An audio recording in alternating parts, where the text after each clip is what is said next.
Yes, hello everybody. I am Bjorn Buchner. I am the lead UI UX designer at Guerrilla.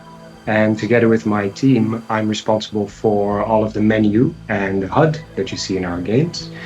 My name's Brian Roberts. I am a principal game designer with Guerrilla Games. My preferred pronouns are he, him. I have a goatee beard. I am short, white, and bald, and I currently and usually wear black. Hi, I'm Jay Justice. My pronouns are she, her. I'm a dark-skinned black person with natural kinky curly hair, and I'm wearing a red shirt, and I'm hanging out in my little office corner. I do cosplay as well as editing and consulting in video games and comic books and literature, just all kinds of fun things. And I'm also an advocate for marginalized people. I love to help people in any way that I can and make people feel welcome in fandom spaces. What inspired you to become sort of the advocate for accessibility and helping out players who might have impairments and really pushing this topic forward? Well, I've been a Black woman for my whole life, and I've constantly been dealing with people telling me that I didn't belong in fandom spaces. And I was diagnosed with a disability as a small child. So the more I wanted to play games, the more I realized that it was something that wasn't affecting just me. It was a lot of other people. And I think the thing people need to realize that if something is accessible to a marginalized population, you've increased the quality of it for everyone. It's going to benefit everyone. It's like a curb cut at a sidewalk. Yes, it's easier for wheelchairs, but it's also easier for people with strollers. It's easier for people who are delivering groceries. It's easier for people who are working. Like, you're making access for what you think is a small population, but you're actually broadening access for everybody. Yeah, and of course, from my point of view, it's similar because, of course, every day I'm considering like, hey, how can I make sure that our players are well informed and they have all of the information that they need in order to make decisions in the game, right? Which outfit am I gonna equip to battle and so on, but also to make sure that when we come up with a new feature or so, how you sort of interact with the game, like which buttons, that is sort of ergonomically appropriate. Yeah, I mean, I have much the same issues. As I say, I do a lot of the control structure, so finding out how people want to interact with the game, and particularly when you give them more options and different ways to set up the game, that becomes quite challenging. Also, the idea of basically giving these people the options and then actually taking away options, for instance, like what we've done before is have auto sprint, for instance. It's a very, very small scale example of it. It's like, well, that's one button less that we have to think about, and that's one button less the player has to think about if that's what they want to do. Technically, they're sacrificing a small level of control, but we try to balance that out.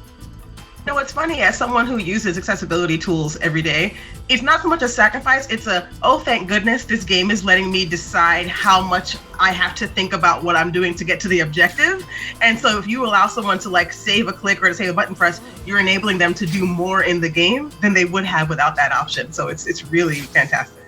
That's sort of the way we kind of want to think about it. It's like, that was when I looked at the controls, particularly for removing things, or what we could do automatically for the player. It was very much of well, now we have our entire, because at this point we had most of the game features already in. It was a case of well, okay, which ones can we remove and get away with it? Which ones can I automate without anything being too in your face? Because there is an element, as you say, of you want to have one less thing to think about, but you don't want that to be to spoil the game in any way. And that's the thing people don't understand about accessibility options. No one is taking away your ability to play this game the way that you want to play it. By building the options the way that you have, you allow players to really customize their choices in the game and how they want to interact with it.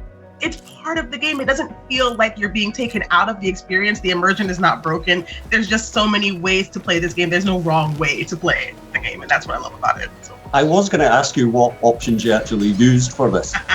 So many. So I definitely use a lot of the controls that allow you to switch from a hold to a tap or a toggle. Yeah. I definitely use the subtitles, and I love that you can make them bigger. I use so many things. I'm probably forgetting some, but I play it on normal.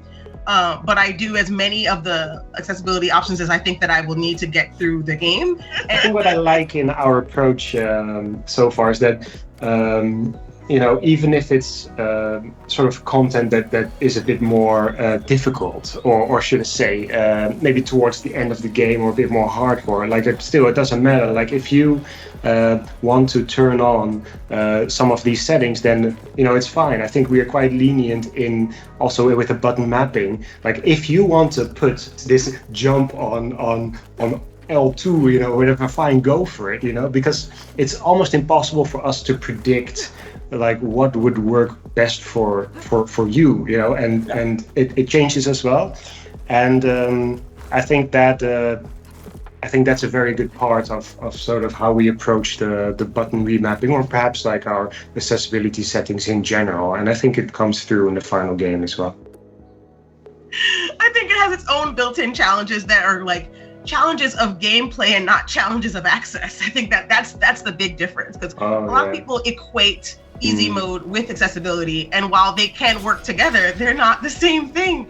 There are definitely ways to play the harder modes while still using accessibility tools, and I think that's a really great balance that you guys have made with the game.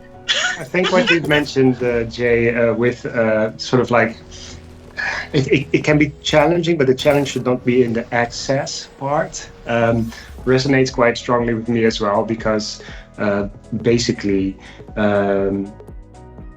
most of what I do in my day-to-day is, on the one hand, I'm collaborating with the game designers, and they try to make a very engrossing, very interesting gameplay that you can sort of like keep doing and not get bored of it. And basically what my challenge is really is to make sure that everyone can enjoy that challenge, but that they're not sort of like struggling with fiddly buttons, or that something is not clear, what should I be doing right now? No, that should be clear. Like you should clearly understand sort of the rules of the game, but the challenge should really come from fighting this really epic machine, or a challenging encounter or something like that. I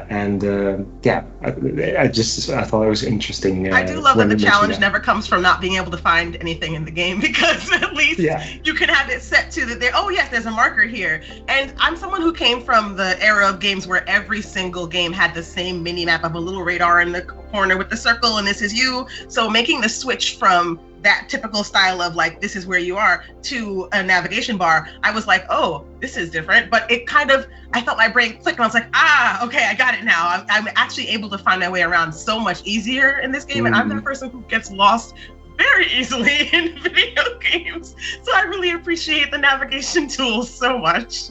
I think it's interesting as well, because for Forbidden West we actually have two modes of navigation that you can choose from, and that also stems from acknowledging that some people might get a lot of joy out of figuring stuff out on their own and just sort of like walking randomly and finding things and not being guided so much, whereas other people go like, right, I just want to find what I'm looking for, and please guide me just towards tell the me best where way it to is. get. Yeah, exactly.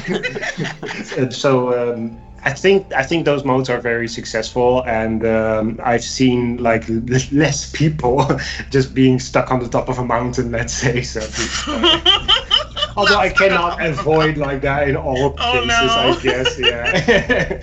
No hard feelings if you do. Oh no. So I don't think this is an accessibility option per se, but there are so many options in the game that can help people who need accessibility. Like, for example, the creating a job function, because I never would have found some of these resources without the ability to tell the thing, okay, this is what I'm looking for. Where is that?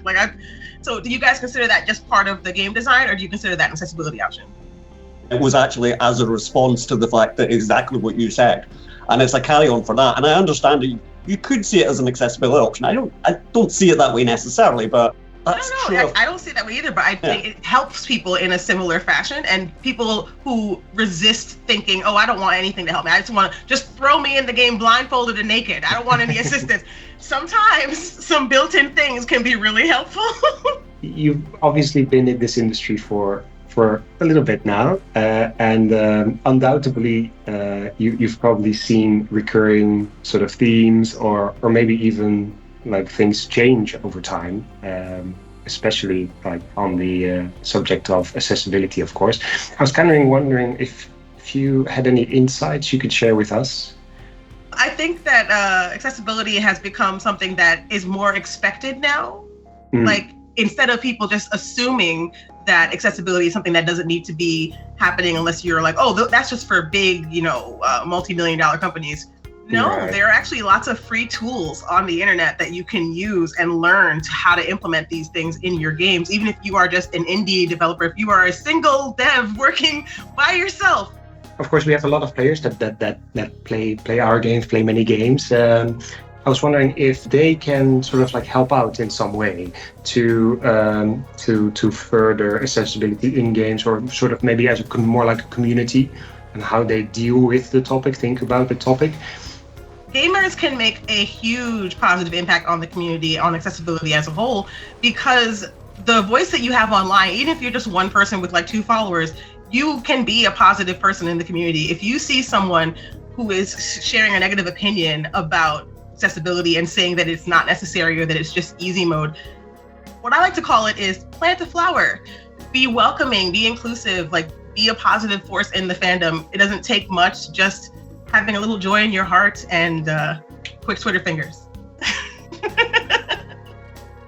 All right, I think that rounds us up for today. Thank you so much to the both of you for having this talk, and in particular, of course, our excellent guest, Jay. If you are interested in finding out more about Jay, her links for the social media are in the description.